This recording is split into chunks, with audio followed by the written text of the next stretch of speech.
Amazon has everything for back to school. Zebra lunchbox? Check. Cool Adidas gear like t-shirts, shoes, and backpacks? Check. Triceratops folders and pencils? Check. Laser Cat t-shirts? Check.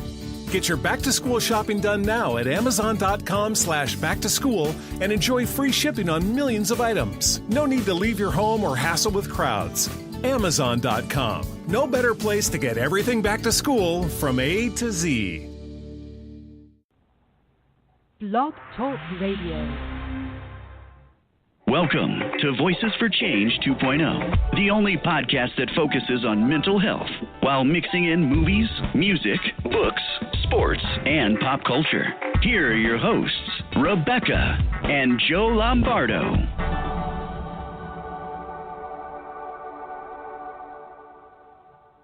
Hey everybody, welcome to Voices for Change 2.0. We are happy to have you with us. Yes, good morning. Thank you for joining us today. And how about this voice that I'm losing? Wow, what the heck? And I was the one going online complaining about how I'm losing my voice every show. Yeah, this just hit me out of nowhere, like literally just now. Sorry, everybody. I sound like a smoky seductress for some reason. Yeah, I think you're taking that a little bit too far. Yeah, maybe a little bit. But anyway, thanks for joining us today on whatever the hell day it is in July 2018. And, we're so happy that you decided to tune in and listen to our humble little show like you do. Before we introduce our guest, I just wanted to remind you that you can tweet to us using hashtag KeepTalkingMH. I'll be on the lookout for any questions. And you can you call in? I believe they can still call in with our fearless leader. Our producer is on the road. I believe you can still call in to him at 347-989-0126. And ask us a question if you like, or have questions for our guest, which we'll be introducing shortly. Or just call and say, hello, how are you? We enjoy that. Okay. Okay, yes. Scott just confirmed for us. You guys can call, but there is no chat room today. So, sorry about that. So what's going on with us lately? Everybody, well, a lot of people at least, seem to be talking about the premiere of Orange is the New Black. Mm-hmm. Which we did start last night. We got 3 episodes in. Yep. If you haven't, I'm not going to give out any details really because I don't want to ruin it for anybody. If you haven't checked it out yet, the first episode, the beginning of it is definitely weird. Yeah. You're kind of sitting there thinking, what's happening? What the hell's going on? What am I watching here? Make sure before you start watching the episode, read the little blurb that's attached to the episode. You know how they all have a little description, and that was like the split-second thing that prepared me for what we saw when the episode started. Beck was like, what the hell is this? and I knew it. I had to tell her really quick what it was, and I'm not going to say here because, again, I don't want to spoil anything for anybody. You get to watch the weirdness on your own, but after it gets through that initial weirdness and you understand what's going on, it gets better. Yeah, and it settles down and gets into what's going on with things, and it's good. I think they're playing a long game with this one, unraveling the aftermath of season 5. So, I will say one thing is that not all of the inmates end up in the same place, and it's a little bit of a bummer because you have your favorites. Yeah. From the first 5 seasons, and it was hard enough with Poussey dying in season Spoiler alert. 5. Season 5, everybody's seen it. Not everybody, you don't know. In season 5, and it was hard. That was very difficult. I still can't actually watch that again. Like, we watched the whole series over again in anticipation of last night, and I still can't watch that part. There's a lot of stuff. I have to forward over. Yeah, there's stuff that can be triggery and stuff that can be just straight up hard to watch when you're emotionally invested in these characters, and then something bad happens to them. Well, and this will be my last point on this, but the difficult thing for me with Orange is the New Black is that I don't feel like it's normal for me to be watching these women on a prison show and being able to say to myself, oh, that happened to me in, the last psychiatric hospital I was in. Yeah. I actually, there's times when these women in this prison are treated better than I was in a psychiatric facility where I had, committed no crimes and, hadn't done anything horrible. I was there for treatment, and that was the last thing on their minds. Yeah, that's treating me. That's a bit of a jarring thought. I mean, we've had guests on many times that have had positive hospitalization experiences, and we're grateful that they shed light on those experiences just based on what you went through, 5 years ago. It's good to hear that somebody is getting help somewhere. Yeah. Because Lord knows I didn't. Yeah. I just had to help myself pretty much, so. Yeah. But enough about that. Yes, on to happier things. Absolutely. So let's bring in our guest. She has been with us once before, and we're very excited to see what she's been up to since she was last here. She's a mental health advocate, an author, blogger, and also a survivor of DID, which she will explain, I'm sure, in detail. And she's also an amazing artist. Yeah. We actually have some of her artwork. We do. We have a painting of hers in our living room, which we love. It looks amazing. It's beautiful. And she can also knit like nobody's business. She knits like a demon. Yeah. Some of the stuff she comes up with, it just blows my mind. Yep. So please welcome to our show the lovely Erika Riva. Hello. Hello. Hello, darling. Thanks for having me back. How are you? All the praise. Oh my God, you guys. Well, we love you. Doing okay. You know that. We adore you guys too. Yep. I love all the pictures of your puppies that you post online. Yep. Yeah, thank you. They're a more recent addition for us, and we haven't had a dog in a really long time. Because when I was living in Chicago, my parts would foster different animals and stuff like that, and I always seem to come back to some random beast of some kind. So it's fun to have a dog that I know about now. Yeah. Yeah. It's fun, especially Midway. She is a character. Oh, I know. Oh my God, yeah. Some of the stuff you've posted has just been absolutely hilarious. That's her in the crawling video, right? Yeah. Yeah. Yes. She I love that. I watch it. Creeps. Like creeps towards you, like, hey, can I have attention? No, not yet. Okay, I'll come closer. Hey. She's so goofy. Yeah. Oh my God, yeah, they're nuts. So I guess if you don't have any questions for us, we should just go ahead and jump into our interview here. Sure, yeah. Sounds good to me.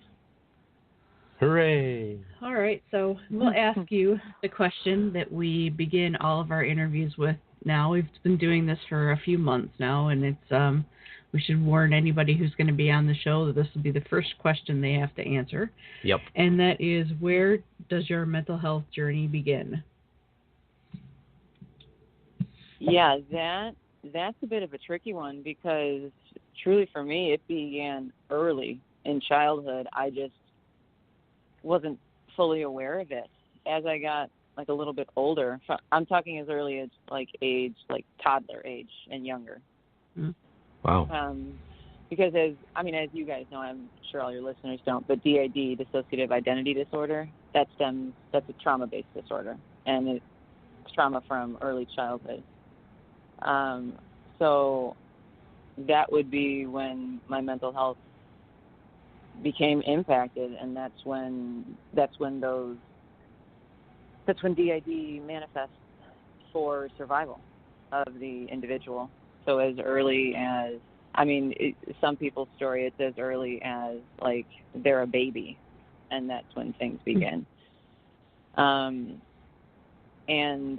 for me, when I had looking back, I know that the most impactful moment when I can identify, like where I remember and able to identify my mental health deterioration, is around age 5. Because that was my first suicide attempt, was when I was around 5 years old. Wow. Wow. That's wild. That it, you know, and I'm sorry that you went through, you know, such traumatic childhood. Yeah, experiences so young. You know, I mean, that's something nobody should have to go through. That's for sure. You know. No, I Erika, agree with you. Yeah. Did your DID did it start off? I don't know how to say it exactly. Maybe with 1 or 2 alternate personalities and blossom into more, or did you right away have as many as you have now?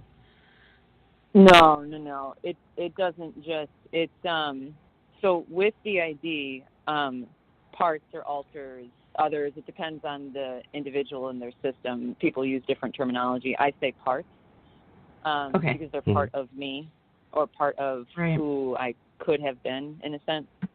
And it's just like you hit different developmental milestones. Your experiences impact who you are as a person as you grow and age, your relationships, and all the different experiences of life. And for someone with DID, it's not that I myself had experienced all of these different developmental milestones, in the sense that, like, first grade, I remember one thing about first grade. My teacher's name was Mrs. Apple, which is just bizarre. But I just isn't that amusing? Like, I just find that amusing. But my parts were in school at different times, and not just one of them, because by the time I was school age, that's where I would say that my system began to really develop into who they are when I reached adulthood, because parts are different ages and that sort of thing. So it's not that when an initial trauma occurs that poof, the whole system's there. Because for me, some of it was slow. So, like, in infancy, and again, as far as I am aware, there weren't severe traumas when I was like a year, but it was loud and some neglect and that sort of thing. So that like nurture and interaction is such a massively important thing for a newborn, because that's how they learn to react to their world. And I apparently was a baby that cried a lot, and some of my relatives had a big struggle with that. So it was some of those connections weren't made, and so my brain didn't connect in that way to people, because that's how a child and a person begins to develop, is those very early relationships. And mine were angry. Mine weren't there, or they were angry. And so from there, that's when more of what I would call the traumas began occurring, was when I was around a year and a little after, in that they were more extreme, more severe. And I know that people struggle with this, like, how could someone remember something from that? And how I explain that to them, because I do remember certain things from when I'm a toddler, like 2 years old, even younger. And I base that on like the memory in my mind, and how I know the age is. I base that on the way that I look in this memory, as well as the people that are around me in this memory, and where the memory took place. Because some of them, they're vivid. Some of these memories are quite vivid. And I explain to people that the reason that so many people with DID can explain some of these things, because it's not that I don't have memories. It's that the memories that I do have were were in such extreme stop and starts that, so you trying to remember, like, I'm 31 now, so trying to remember 31 years of my entire life, I can't do that. But I don't have to, because, and truly it's not even like a necessity. I don't know what happened for almost 2 decades of my life. So I'm literally remembering like 11 years of my life. That's not much to remember. I mean, most people remember 4 years of their high school. They'll remember the 3-4 years they were in college. They'll remember meeting their significant other. They'll remember their wedding. You know, you can easily remember a decade of your life. And unfortunately, with DID, that is one of those things that occurred. So some of these very early childhood memories, and then I skipped like 3 years, and then I remember just around 5 years old just deciding to kill myself because it just seemed easier. It seemed like the most logical thing to do. It was just a decision. It wasn't this heavy emotional, like, horrifying choice for me. It was just simply a mathematical equation in my mind. Like, kind of like pragmatic kind of thing. Yeah. You know. Yeah, it's very, very, very sad that a 5-year-old would have to contend with those type of thoughts. Yeah. It's heartbreaking. Yeah. We want to hug you. We really do. You know. Yeah, that's just, you know, and memory is really a strange thing too. You know, you like you were talking about with, you know, you can remember specific things, you know, stuff from high school, stuff from college. You remember your wedding. You remember meeting, you know, I remember the first time I met Beck. Right. Different things like that, you know, and if you try and go farther back in time, you know, it gets a little bit foggier, you know, and it sounds like almost like things are a little bit compartmentalized for you, you know, as far as being able to grab these different memories, you know, which is fascinating. It's got to be. I agree, absolutely. You know, the brain it's got to be a little thing. jarring at times. Yeah. It really is. It's resilient. But, you know, it's just amazing, you know, some of the things that you've gone through with it. What are some of the negative stereotypes that are associated with DID and, you know, that you've encountered? Oh, man, that I've encountered personally would be the one that I've seemed to notice, especially since we are doing the Living with DID talks and that, where we go and meet with clinicians and stuff to try and help them get a better understanding of what DID actually is compared to what, you know, movies and books state, is that it doesn't exist. Like, I assure you, I am, oh my God, I don't know how someone could make this up and convince somebody. Like you're talking about, so an example for that is that because I've discussed this in length with my doctor, because to me, if there's someone out there, because people do it, if there's somebody out there though that is pretending to have DID, I look at that like they need more help than I do, because holy crap, like what is going on with that person's life that they want to have this disorder? Because there are some people that romanticize it, and it is not cute, it is not fun, it is not adorable. Everybody has different pieces of their life that, like, people with DID can tell you good things that occurred. Maybe not the specific part that you're talking to or that you know, but there's somebody within that system that has a good memory. It's just it's just true. Now it may be completely backward and not seem good to you, but for them it was a good memory. It was something that comforted them, whatever the case may be. But some of those doctors that say it, well, it doesn't seem plausible to me. Then you don't understand the brain. When people say that, I bring in the actual science of things and I explain. I'm like, then you just don't understand the way the brain functions in correlation to the survival response. DID, people develop that when it is quite literally life and death. Because one of the things that I've found in talking with some of these clinicians and different people that we've spoken to now is that they're seeing me. Like I said, I'm a 30-year-old woman. They're not recognizing, like, I'm sharing these experiences, but they're not recognizing the fact that when this occurred, I was 3. I was 2.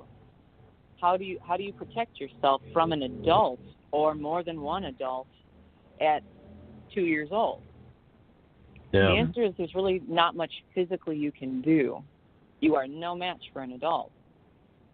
But in the brain and different people, different systems and things like that, like protectors is the type of part that will a lot of the time try to defend against trauma. They become older than the person because the brain just deduces things. In that, okay, so if I was bigger, I could save myself. If I was bigger, I could protect this other person. Because that's a lot of people's trauma with DID as well, is that they have parts that are specifically there to protect other people. I'm not alone in that. So it's really this myth of like, well, no, it's because a lot of that stems from the belief that, no, that's doctor induced. I mean, yeah, that can happen, but that's far more rare. Yeah, and then of course the old I'm demon possessed. That's always a fun one because we still get those messages from time to time. Yeah, you just need prayer. I don't need prayer. Right? Yeah. Yeah. Go to church and you'll be all better. Don't we all get that at some point or another? Yeah. All the time, that drives me. Don't even get me started on that whole topic of conversation. Before we move on, we better take our first break. Oh, okay. So we'll catch you on the other side of Beautiful by David Hernandez.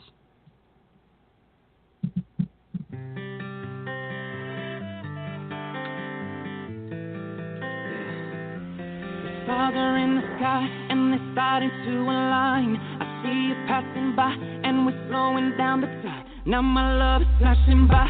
All I see is flashing lights, 'cause you're right here by my side. Can you feel it come alive? If this were a love song, would you be mine? 'Cause I just can't get you off of my mind. And I think about you all day and night. So I wrote you a love song, wrote you a love song. Baby, you're beautiful. I think you're beautiful. So damn incredible, so unforgettable. Yeah, I think you're beautiful. Baby, you're beautiful. I think you're beautiful. So damn incredible, so unforgettable. Yeah, I think you're beautiful. From the moment that we touched, no, nothing could stop the rush. You always pick me up, pick me up, pick me up. Now I'm feeling so much love, and I just can't get enough. Come on, lift me up, lift me up, lift me up. If this were a love song, would you be mine? I just can't get you off of my mind. And I think about you all day and night. So I wrote you a love song, wrote you a love song. Baby, you're beautiful. I think you're beautiful. So damn incredible, so unforgettable. Yeah, I think you're beautiful. So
welcome back to Voices for Change 2.0. I'm Joe, she's Rebecca, and on the phone is Erika Reve. How you doing?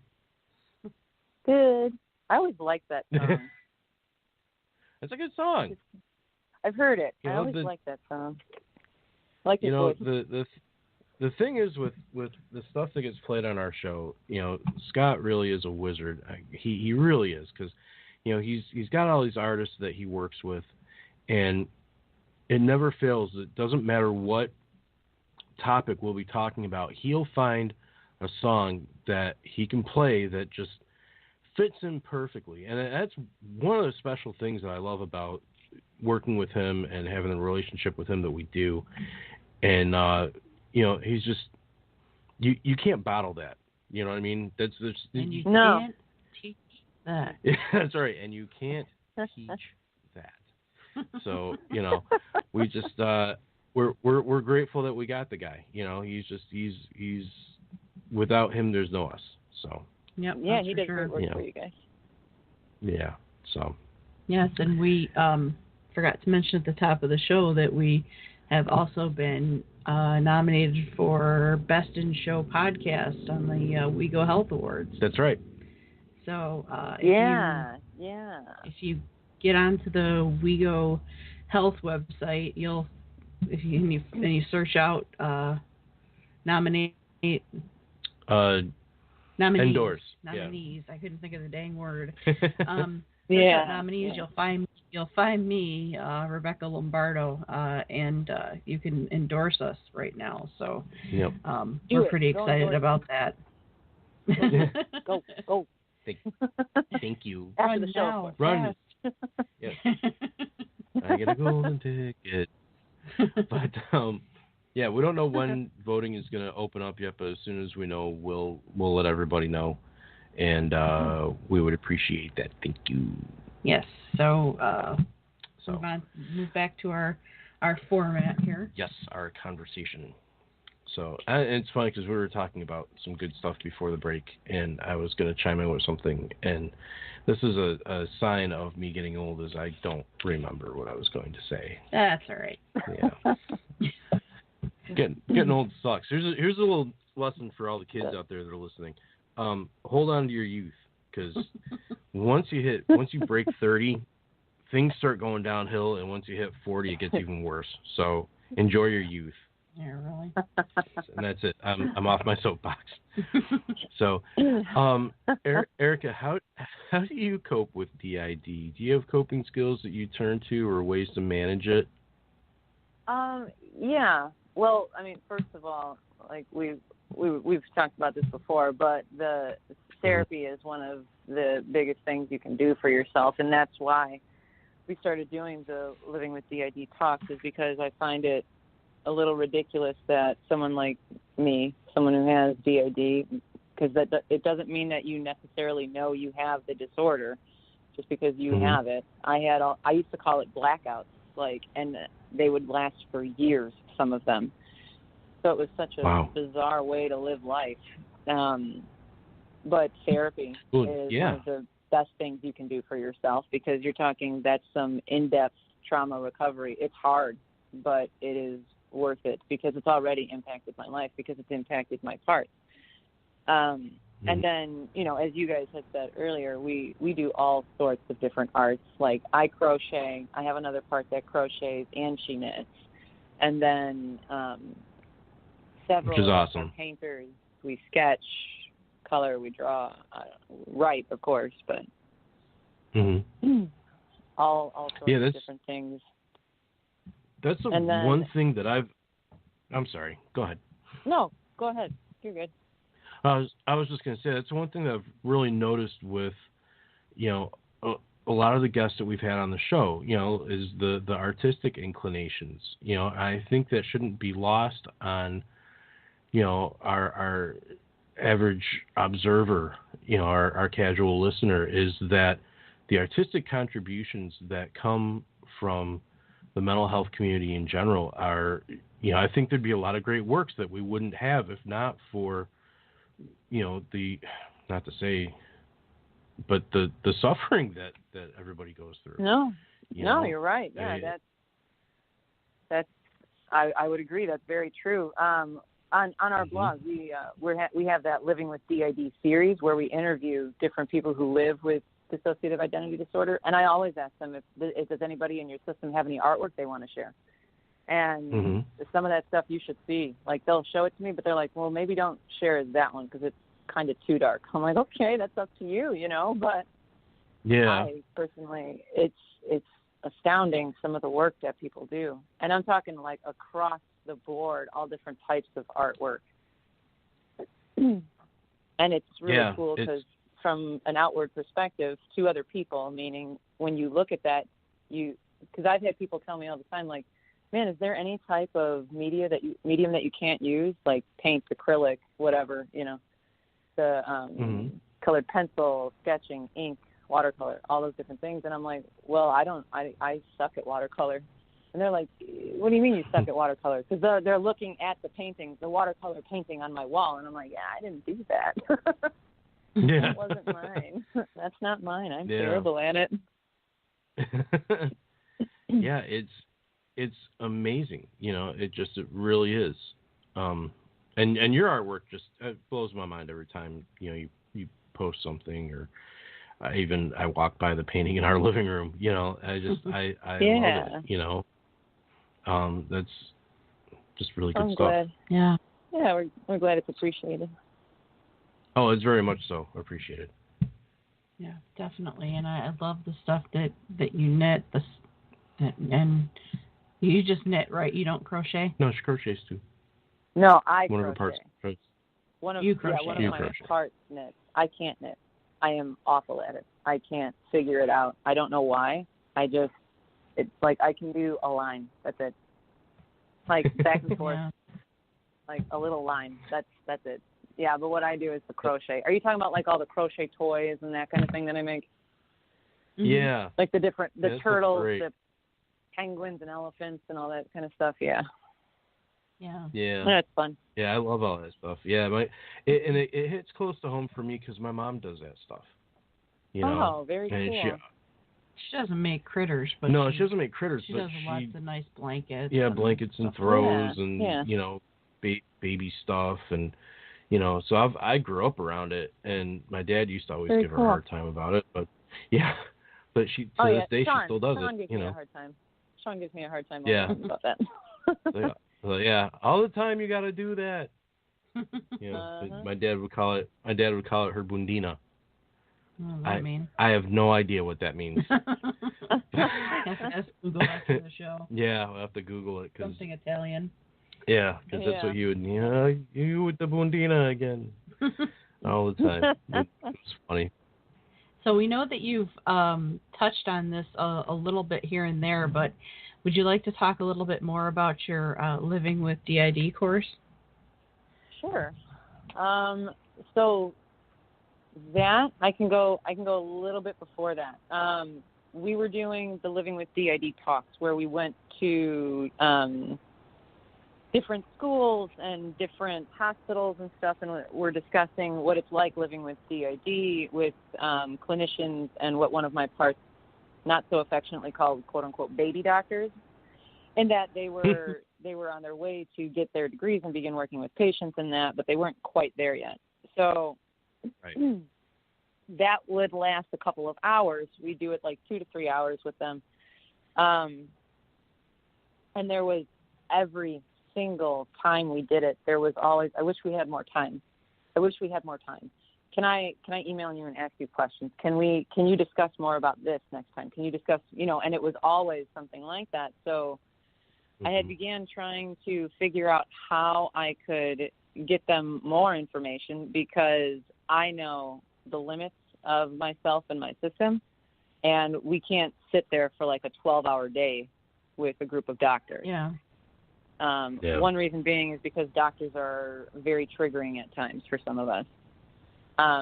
But, years into therapy, we have that figured out. We just can't do it for like 12 hours straight. So I began writing and getting these different thoughts in my mind down on paper to try and figure out how best to do this. So then the Living with DID 7-week course was developed. And then our doctor did, because, she's she's the clinician that we bounce ideas off of. You know, she's the one with the doctorate, you know. So we were talking to her, trying to figure out, like, okay, so with some of the feedback that we've gotten from here, what do you think we should do here? And, you know, different things like that. And then we figured out the structure of it. So it's 7 weeks. We're starting with it in Chicago. We've already done the first 7 weeks. We wanted to start with a smaller group, and most of them had experience, which was nice because most of them had the experience of taking a living DID talk. So they were able to compare for us, and we gave them all feedback forms week to week, and we're like, okay, so I want you to leave this anonymous, so you're not going to offend us. You're not going to upset me. Tell me what you actually think, because I want to make this work for people, because I know a few dozen systems, people living with DID right now in Chicago, and most of these doctors were working in Chicago or in the Midwest nearby. And I'm like, so I need you to be honest, because all these different people that I know that live with the disorder that are at most 20 miles from you, none of them have a doctor and are getting help. Want to be able to give them a referral. That's like my main goal with doing this course, and the talks, of course, but the course is more in depth. So like week 1, we discuss more about my story. We kind of lay out the curriculum in a sense. We summarize things and explain to them what they can experience throughout the next 6 weeks, and kind of give them like a baseline of where I'm coming from, why I do this, the fact that, yes, the things that we discuss will be difficult. It is going to be discussed, some of your own traumas or problems that you need to work through. I suggest that you take care of yourself, because we are going to give you all of the information that I can to best help you help somebody else who has CPTSD, which is the complex post-traumatic stress, and DID, or dissociative disorders in general, because then you can kind of differentiate the two and figure it out. Because one thing that all of them, like there's got to be probably around 100 people that we've spoken to now with the course and the Living DID talks. There's about 100 people who've participated. And that's awesome. Thank you. We're very pleased with that. And we're still trying to continue to grow it, of course, and get people signed up for the next one, which we're going to aim. It'll be in Chicago again, and we're going to aim for mid-September, to begin the 7-week process again. But I want them to understand that I know what their college education discusses, and at best they get a day on trauma disorders and a couple paragraphs, maybe an hour of conversation, maybe, of DID. And that is not a rare disorder. That is a very big problem and a misconception. I'm not saying that everybody who experiences trauma, they certainly do not have DID. But if you have extensive early childhood trauma, it's almost impossible not to have a dissociative disorder. Because if childhood trauma is such a severe epidemic, then the corresponding disorders that it just stands to reason that they would also follow the person into adolescence and adulthood, especially if they don't know what's happening and they just explain to their doctor, I'm not sure what's going on. I have like blackouts. I don't know what's wrong. You should be able to go to a doctor and get help for these severe problems that are not as rare as people discuss. And then we do more. Yeah, absolutely. like that's kind of nonsensical that you can't walk into a doctor and say, hey, this is what's going on. I think I need help. Right, exactly. Yeah. And that's one of the dangers, and one thing that people with DID who know we do this have reached out to us and said, like, because they're terrified. They're absolutely terrified of doing what we do, and I just don't think that way. A lot of my parts, they certainly fear and that, but given the structure of my system, it doesn't hinder our ability to discuss some of our experiences with doctors and some of the different traumas that we've encountered, because we look at it like this is our choice now. This isn't before. This isn't even 10 years ago. This is our choice now. This is what we want to do with life. Because when we started talking more about it on Twitter, holy crap, people came out of the woodwork like that, like, hi, and they're like different parts within other people's systems and stuff. And we still get those types of messages, like, of encouragement from them. And then some, of course, who are angry with us because it's that fear, because I'm damaging their ability to hide.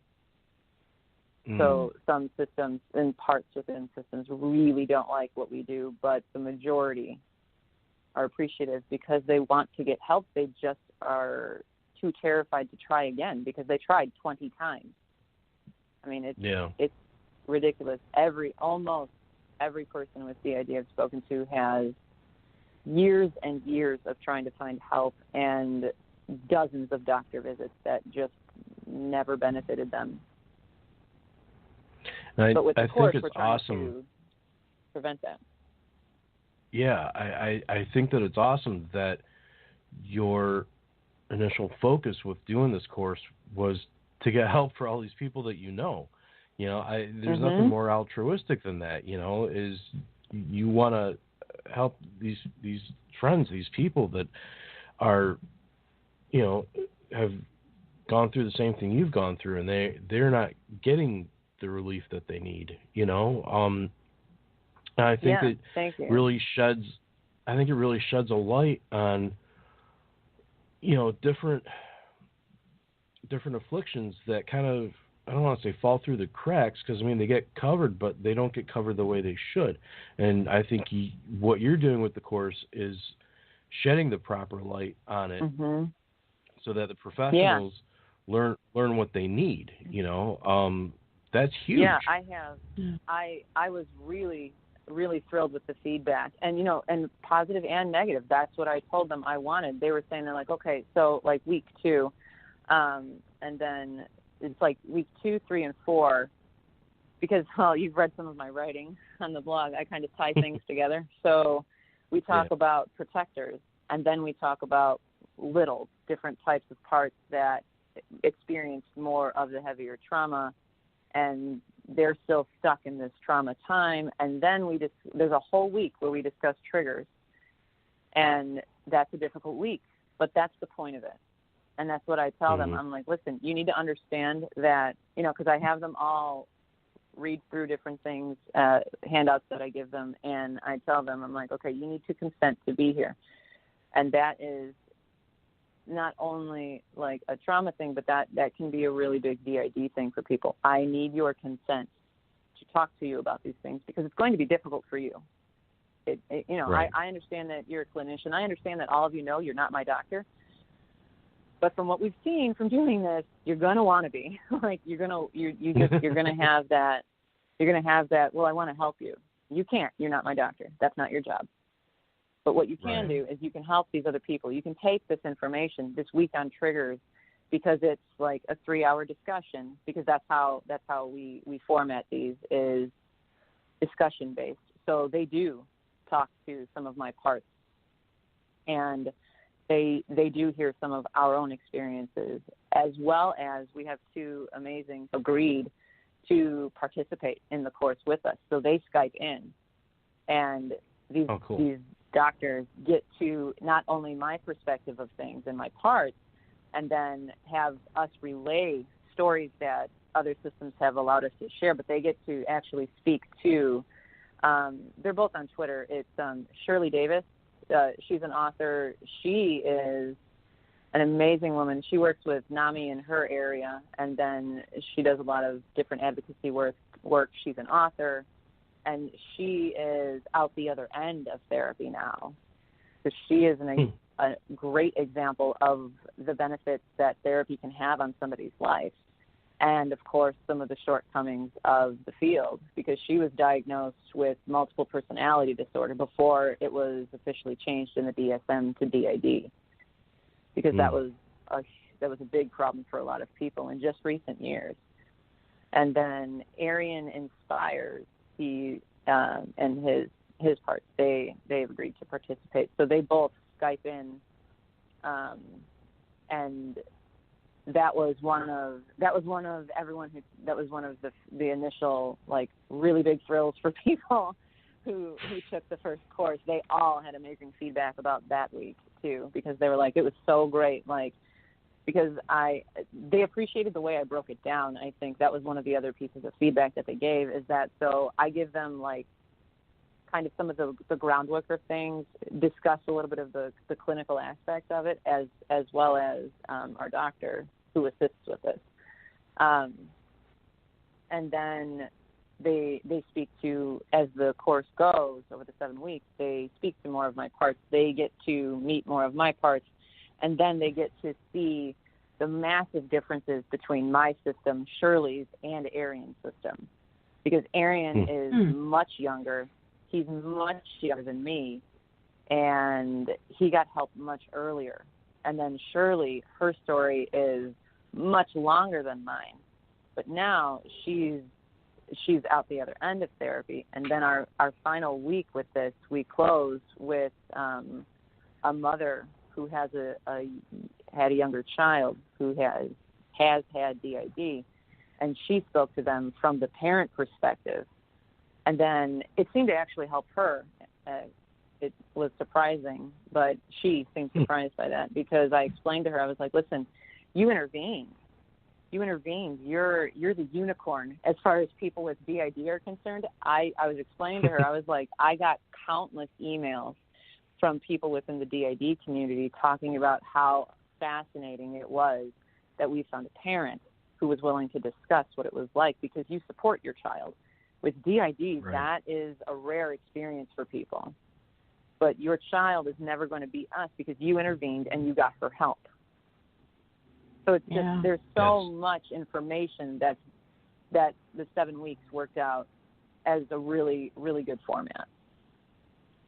It sounds like it. It sounds like it's comprehensive and, explains things in, terms that everybody can understand, and that's important.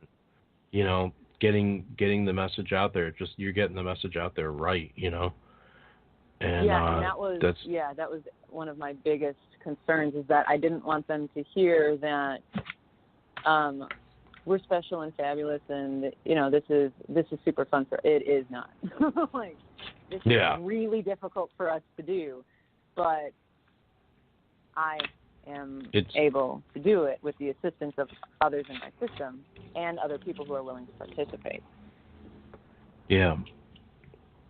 Well, we are getting closer to the end of our show. We have a few more questions for you, but I wanted to get in.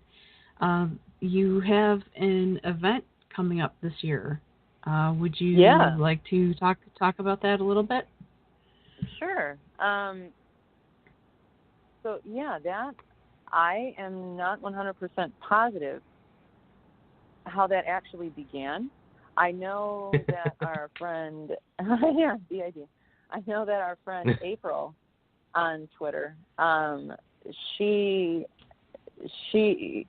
was talking to one of my parts about getting a Living DID type discussion for like a mental health event, a dinner, something like that, up in Canada. And then she reached out to Sick Not Weak, and so now they're a part of it. And then it's Natalie, Paramedic Nat on Twitter. I never remember her. Natalie Harris, maybe? I'm sorry. Okay. I'm terrible with names. That seems right. Yeah. But so it's going to be the three of us. They have, I think his name is like at on Twitter. It's like at Hey Landsberg, I believe. Yeah. Right. Through Sick Not Weak, he's like the creator.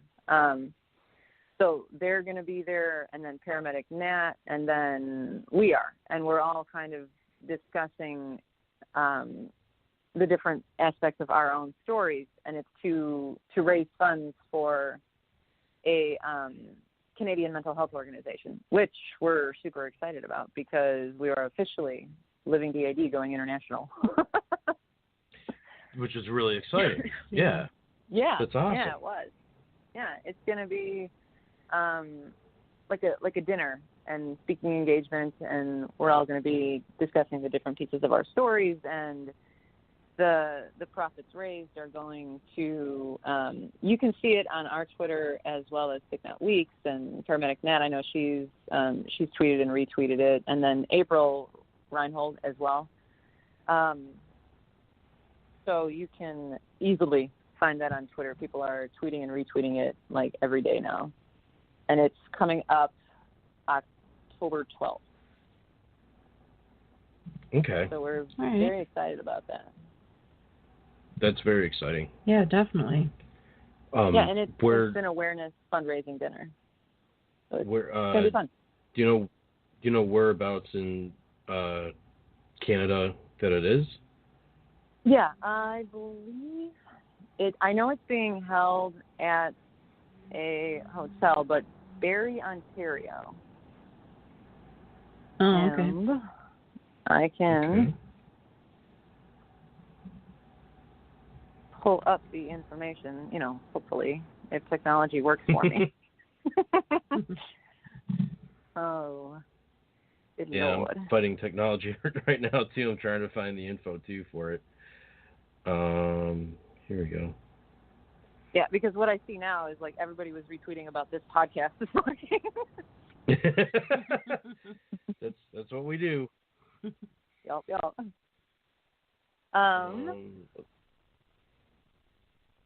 Okay. Yeah, the Faces of Mental Health is what it's called. Yes. And April, if you go to her page, she has different fundraisers up right now, trying to raise the money for the because she's organizing this whole thing. She is freaking amazing. She has DID, and she's organizing this whole event and getting the information out there and raising funds to have the to cover the cost of the event, the venue, the speakers and the food and all these different things. And then she's going to have, I know she said that she's going to have a few booths and stuff like that, like vendors and that type of thing there. So she is really going to town on this thing, working her bull by the horns with it. Yeah, she's working her butt off. I found this. It's you, Michael Landsberg, and Natalie Harris. Natalie Harris. And it's Friday. I was right. That's right. Sorry. Sorry. Friday. I'm so excited. I remember. Friday, October 12th or 19th? 12th. The 12th. Okay, I can't read. Yeah. I'm blind. I'm getting old. Getting old sucks. I think I said that once already today, but I'm reiterating it. It says, that's weird. It says Friday, October 12th/19. 6:30 p.m. I don't know what that means, but I don't either. Nonetheless, she will be there. Yes. And reach out to April. I think. Would you know what her Twitter handle is? It's like at AFR I have something. It right here. Okay. It's at AFR365. So if you find her, she has her Eventbrite site set up to sell tickets, and then she has the she's seeking donations and stuff to be able to get the venue and everything like that for everyone. I know that she has the venue on hold, but she's raising funds to be able to pay for it. And then of course the extra everything that's raised beyond cost points is 100% being donated. Oh, that's cool. That's very good. Yeah, I think I'll be sending some books. Oh, okay, cool. Yeah, she asked me if I could send some books her way. And going to figure out getting that done. I'm going to have them shipped right from Amazon, I think. But before we wrap it up, why don't you tell people how they can reach you on social media if they need to? Alrighty. Ours is simple. It's at the we in me on Twitter, and then our blog is the same thing. It's theweinme.com, and then our email is theweinmeblog@gmail.com. We kept it the same across the board. So if you search Pretty the we in me, you'll find us. Yep. Yeah. And if you start typing in the we and it doesn't come up automatically, don't get discouraged. Right. The other day I was trying to type it in and it wasn't coming up. I'm going, is this wrong? Do I have it wrong? Did she block me? No, we never block you. I had to do an actual search for you and get it to come up, but That's funny. I never have that problem. yeah. Well, I'm teasing you. We've heard that. Yeah, we've heard that actually from a couple people. So just type the whole thing out. It's not long. Yeah. No, it's pretty good. And it's pretty succinct too, which I like. Yeah. It's catchy. Yeah. Well, yeah. One of my we parts actually coined it. Oh, that's cool. Yeah. So there's, we could ask you questions forever, but unfortunately we only have an hour, so we've got to wrap it up. But it's been really great having you on the show. Yes, we're so happy that we had you back, and we're happy that we got to shed some more light on living with DID, and you made it easy for us because yes. you answered all the questions with a nice long answer and made it an easy morning. Yeah, thanks. And I it's right.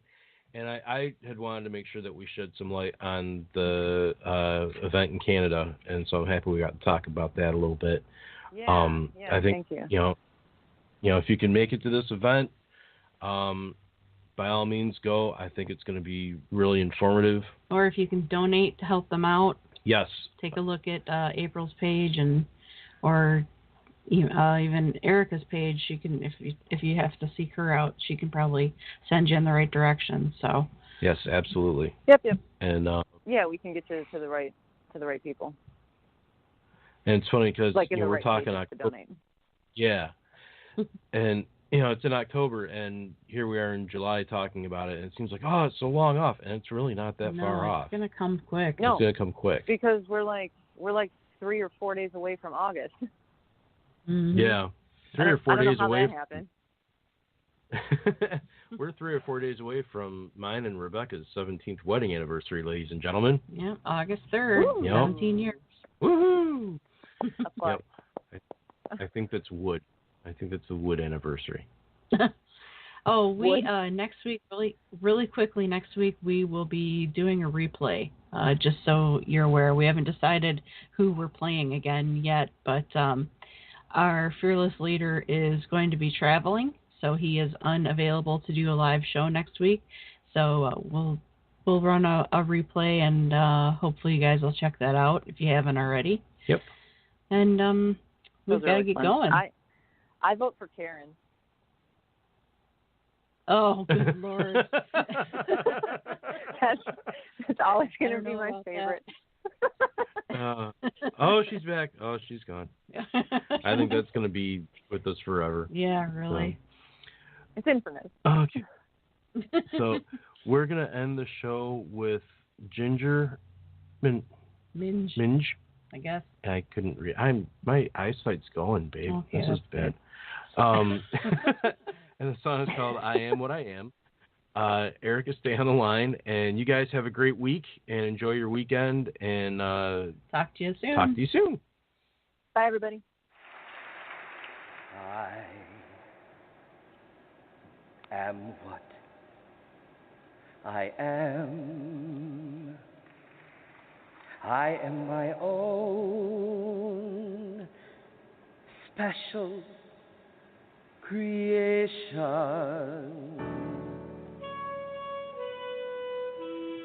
So come, Take a look. Give me the hook or the ovation.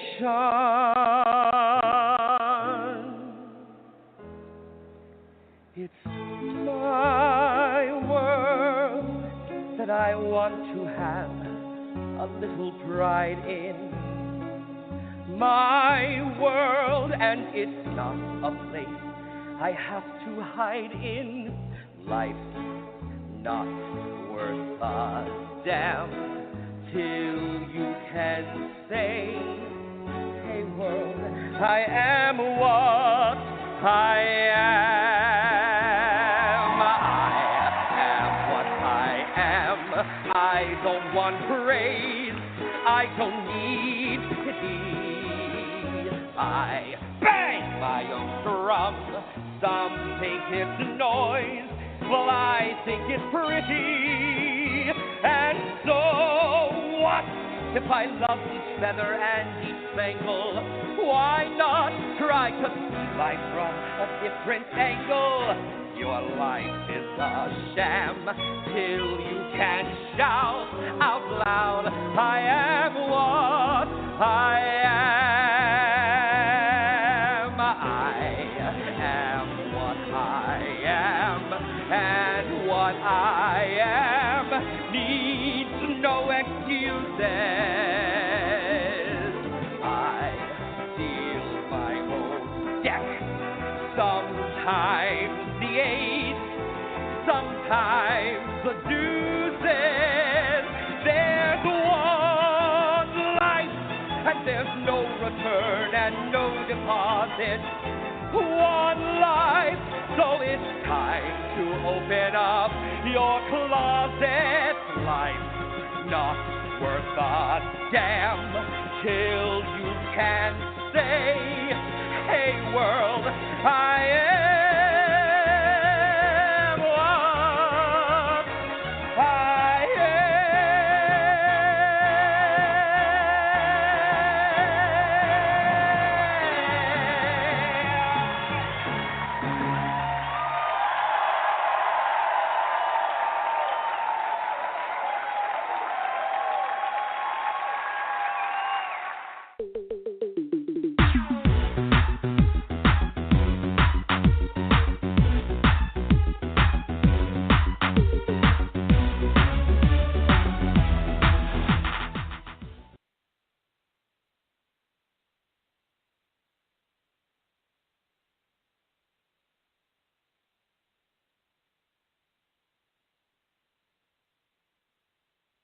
Don't miss the Mental Health Memoir of the Year, It's Not Your Journey. It's Not Your Journey is the true story of one woman's 20-year battle with mental illness and her recovery from a suicide attempt in 2013. Rebecca Lombardo candidly reveals her real and raw emotions in dealing with depression, bipolar disorder, the loss of her mother and brother, and more. Pick it up today on Amazon.com or visit www.RebeccaLombardo.com for more information.